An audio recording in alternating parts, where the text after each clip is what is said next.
Hey guys, welcome to Simple Tech Solutions. In this video I'm replacing the battery on Toshiba Satellite Pro L50-A. I will also show you step by step how to take off the hard drive, the system fan and the heatsink. Remember guys, anytime you remove the heatsink from the CPU, no matter if it's a laptop or a desktop, make sure to clean the old thermal compound from the CPU and the heatsink and apply fresh thermal compound. I have listed all the tools you need in the checklist to complete this task. When working with electrical equipment, safety is very important, as I always mention in my videos. So please make sure no power is connected to the laptop before servicing or repairing.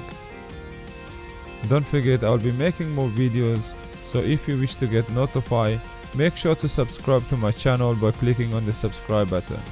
Thank you.